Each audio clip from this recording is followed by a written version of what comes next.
Le corps humain est incroyablement résistant. Chaque jour, nous menons une guerre contre les microbes, les toxines, les blessures, les maladies, les catastrophes et les calamités. Le simple fait de survivre est un miracle. Car chaque jour de notre vie, 1000 morts insolites nous guettent.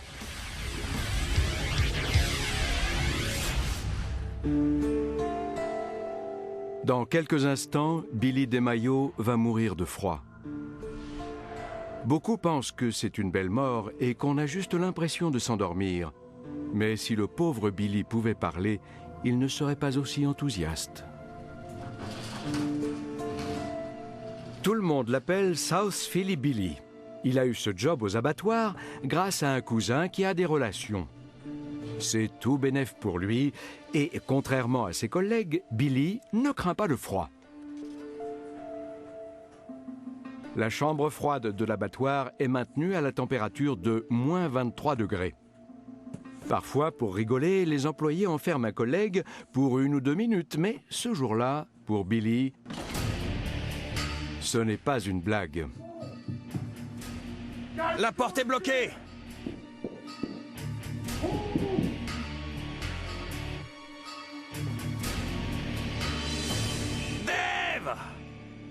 La température corporelle de Billy est à un niveau normal, à 36 degrés, mais quand la porte claque, le compte à rebours fatal se met en marche.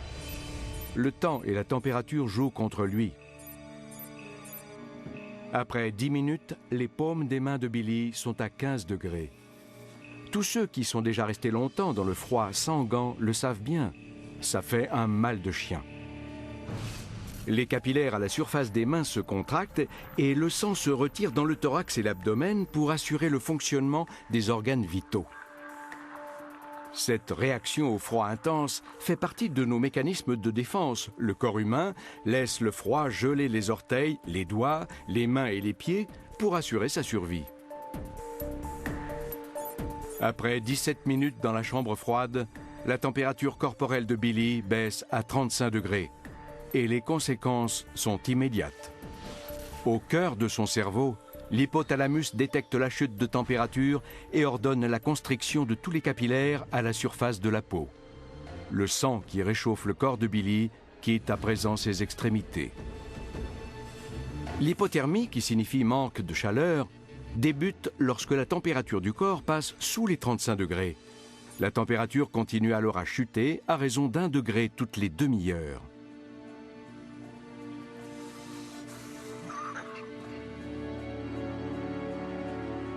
La température corporelle de Billy est passée en dessous de 32 degrés et sa vue commence à baisser. Il ne peut plus distinguer les chiffres sur sa montre. La victime franchit une nouvelle étape. Elle est désormais dans un état d'hypothermie profonde. Son sang s'épaissit et circule plus lentement, ce qui freine son absorption d'oxygène. Ses tissus nerveux deviennent trop froids pour transmettre les signaux électriques, ce qui provoque une arythmie cardiaque. Juste avant que le cœur de Billy ne s'arrête pour de bon, il est frappé par un éclair de lucidité. Ce n'était peut-être pas une si bonne idée finalement de voler de la viande régulièrement. Et c'était une très mauvaise idée que de faire un enfant à la petite fille de son patron, âgée de 17 ans.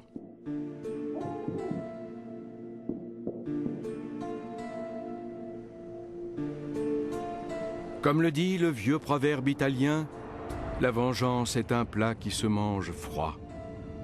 Repose en paix, South Philly Billy.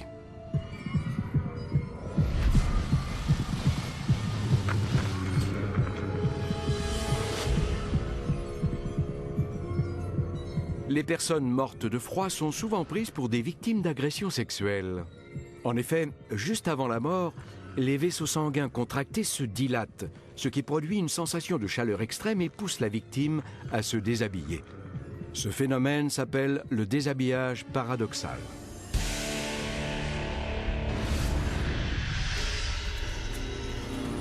Les passagers de cet avion de tourisme sont sur le point de mourir.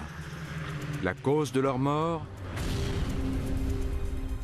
n'est pas celle que vous croyez. Si on remonte au début de cette histoire, ces trois amis sont très loin de se douter que leur journée ainsi que leur vie allait finir ainsi. Richard Paxton et ses deux amis ont exploré les récifs de Cabo San Lucas pendant 3 jours. Ils décident de s'accorder une dernière plongée avant de rentrer. Après 1 heure à 13 mètres de profondeur, les plongeurs commencent à remonter. Ils effectuent des paliers pour permettre à l'azote accumulé dans leur sang de s'évacuer correctement. L'accident de décompression, aussi appelé maladie des caissons, est un risque pour n'importe quel plongeur. L'île de Catalina abrite le plus grand caisson hyperbar de Californie du Sud. Hyperbar vient de hyper, ou supérieur à la normale, et de bar, l'unité de mesure de la pression. Si un plongeur est victime d'un accident, il est soigné ici. L'accident de décompression, appelé autrefois maladie des caissons, se produit après une séance de plongée. On respire sous l'eau grâce à des bouteilles et l'air qu'elles contiennent est constitué à 80% d'azote. Quand on plonge à une profondeur importante et qu'on reste longtemps sous l'eau, l'azote se dissout peu à peu dans le sang. Si ce gaz n'est pas évacué assez lentement, pendant qu'on remonte à la surface, une réaction physique se produit et entraîne la formation de bulles. Ces bulles peuvent également se former autour des articulations et provoquer de vives douleurs. Ces bulles peuvent aussi affecter les nerfs, voire même provoquer une paralysie totale.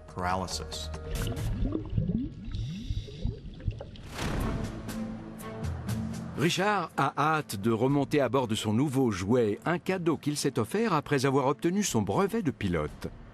Il était tellement enthousiaste qu'il en a oublié une règle essentielle de la décompression, ne jamais plonger et voler le même jour. Dès que l'avion non pressurisé décolle pour atteindre sa hauteur de croisière, 3600 mètres, Richard et ses amis commencent à ressentir les premiers symptômes de l'accident de décompression. Plus l'altitude est élevée, plus on a de chances d'avoir un accident de décompression. Le pire des scénarios, dans leur cas, ce sont des dégâts concentrés dans l'appareil vestibulaire. Des bulles se forment dans l'oreille interne, l'organe qui régule l'équilibre, et cela provoque de graves nausées et des vertiges très violents. C'est une très mauvaise idée de voler après avoir fait de la plongée. Richard est aux commandes de l'avion, mais il perd progressivement le contrôle de son corps et de son esprit. Le pire des scénarios est en marche. Complètement paralysés par leur malaise, les trois hommes sont aux premières loges d'un spectacle terrifiant, leur avion fonçant tout droit sur une montagne.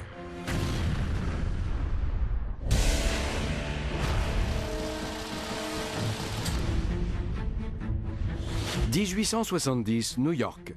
Pendant la construction du pont de Brooklyn, les ouvriers sont victimes d'une épidémie mystérieuse, surnommée la maladie des caissons. Après être remontés à la surface, ils s'effondrent sous la douleur. Certains en gardent de graves séquelles et d'autres en meurent. Ils souffrent d'un mal récemment découvert, l'accident de décompression.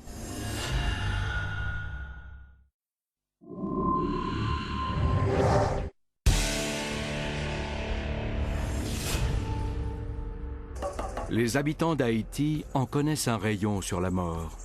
Son histoire est riche en rituels occultes et en pratiques vaudou. La mort est intimement liée à la culture haïtienne. C'en est même devenu un commerce.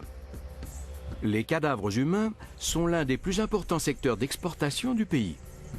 Mais c'est avant tout par ces rituels vaudous qu'Haïti apprivoise la mort.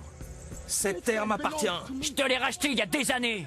Ces deux frères se déchirent pour une question de propriété. Après des accusations, des insultes et une bousculade, James, celui qui se trouve au sol, décide de se venger. Il va voir un sorcier vaudou et prépare une très mauvaise surprise à son frère, devenu son ennemi.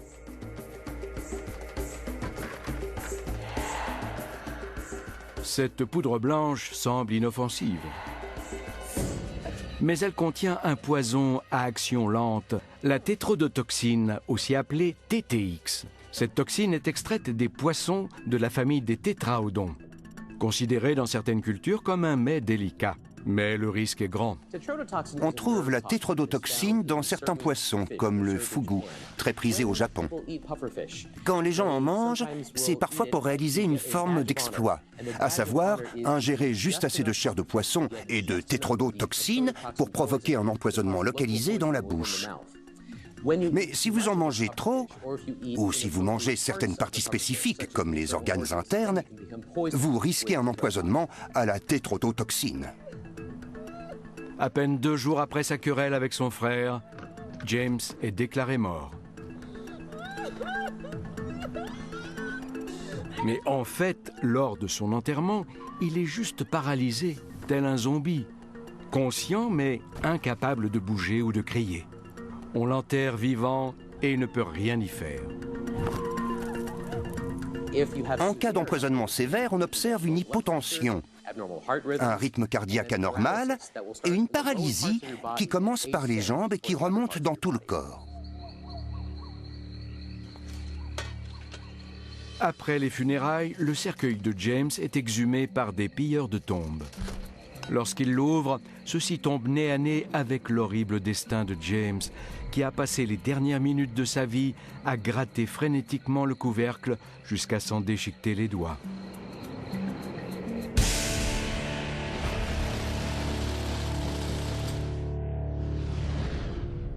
Cet homme qui bat des ailes s'appelle Dolph Schmidt. Ce bibliothécaire allemand voue une véritable passion aux poissons. On est des poissons. Dolph veut se rapprocher autant que possible des poissons. Il veut nager comme eux et surtout avec eux. Pour réaliser son rêve, cet ichthyologiste amateur va jusqu'à fabriquer une combinaison de poissons. Il récupère un vieux matelas à eau, le découpe et l'assemble pour former une tenue d'homme-poisson. Dolph a hâte d'essayer sa nouvelle combinaison. Il se rend au lac voisin et là, il enfile sa tenue de poisson et se dirige vers l'eau. Mais il se déplace lentement et il commence très vite à surchauffer. Notre corps produit de la chaleur et nous devons la dissiper dans notre environnement. Toutes les cellules sont métaboliquement actives et quand de l'énergie est produite, de la chaleur se dissipe. Le corps humain possède des millions de glandes sudoripares situées juste sous la peau. Quand la température du corps augmente, la sueur se forme dans ces glandes et est sécrétée à la surface. Quand la sueur s'évapore, la chaleur est dissipée et le corps se refroidit. Dans cet exemple, le matériau utilisé par cet homme est totalement imperméable et aucun échange avec l'extérieur n'a lieu. Ça crée une sorte de microclimat sur sa peau. L'effet est alors double. Il n'évacue plus la chaleur par la transpiration, ni par le rayonnement thermique. Il n'avait donc aucun moyen de réguler sa température. Si la température extérieure avait été basse, cela aurait pu le sauver. Malheureusement pour Dolph, il fait très chaud, 36 degrés. Il se dirige vers la rive du lac, mais très vite, il ressent les premiers effets de l'hyperthermie. Au début, ça commence par l'apparition de crampes musculaires. Ensuite, les symptômes s'aggravent avec une baisse de la tension artérielle, des signes de délire et de perte d'équilibre. Ensuite, c'est l'hyperthermie grave. Arrivé à ce stade, si on n'est pas rapidement rafraîchi, la mort est inévitable. Pour atteindre un tel état, il faut normalement environ 3 heures. Mais il fait si chaud et Dolph a dépensé tellement d'énergie qu'il ne lui a fallu que 15 minutes. Le bord de l'eau est presque à portée de main, mais la température corporelle de Dolph dépasse les 42 degrés. Juste avant de mourir, Dolph réalise son vieux rêve. Il sait maintenant ce que c'est que d'être un poisson hors de l'eau.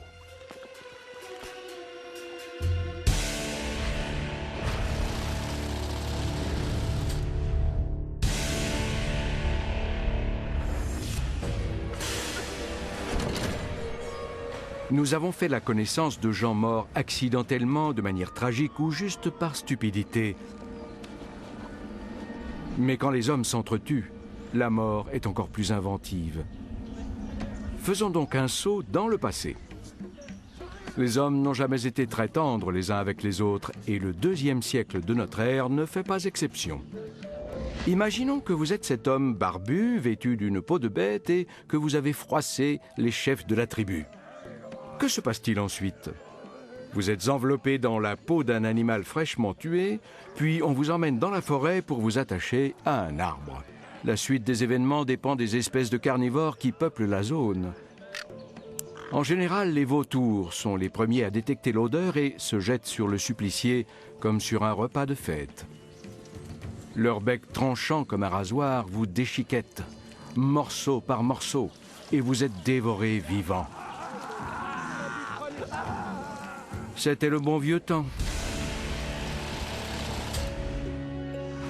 Comment tu t'appelles? Tu sais très bien comment je m'appelle. C'est vrai? Petit malin. Elle s'appelle Shanna Richardson. Et voici Rick West, son mari et instructeur de parachutisme. Shanna est sur le point de faire sa première chute libre en solo. Alors, Shanna, tu vas faire quoi? Mon premier solo. Shanna s'est longuement préparée à ce saut et sait exactement ce qu'elle a à faire. Au-dessus de l'aérodrome de Joplin, dans le Missouri, le temps est idéal pour sauter. Une fois arrivés à une altitude de 3600 mètres, Shanna et Rick ouvrent la porte et quittent l'avion. Rick a filmé la descente grâce à sa caméra. Bien joué, Shanna. Ouais, bravo, ma belle.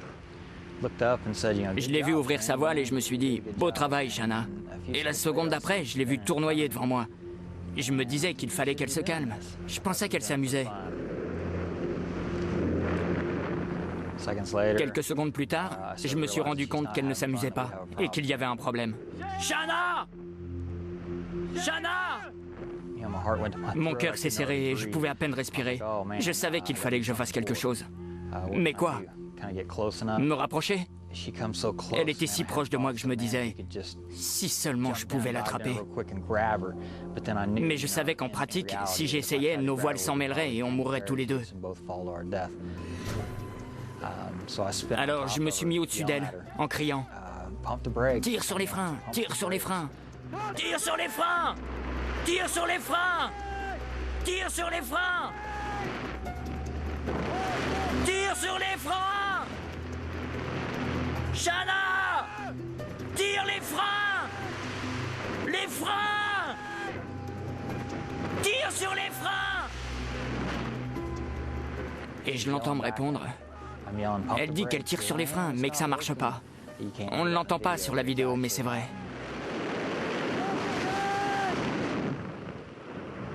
Shanna!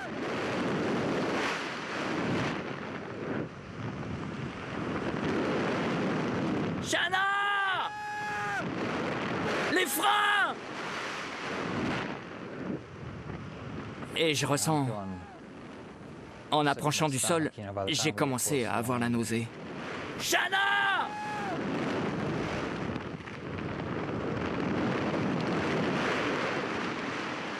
Mon Dieu!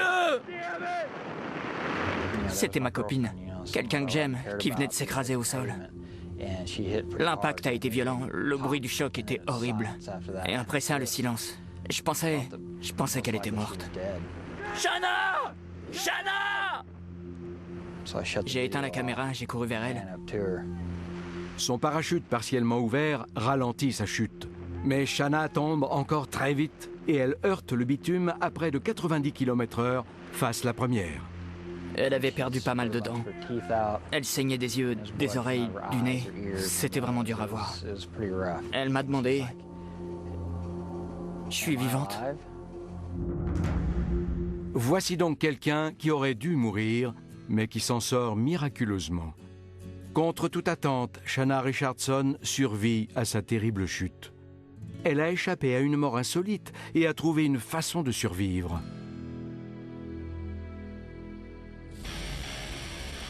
La mort. Souvent, on cherche à l'éviter. Parfois, on la défie en niant son existence. Mais elle fait autant partie de nos vies que la vie elle-même. Que ce soit par un coup du sort malheureux ou par la main vengeresse du destin, chaque commencement a une fin. Tout comme cette émission.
It's original.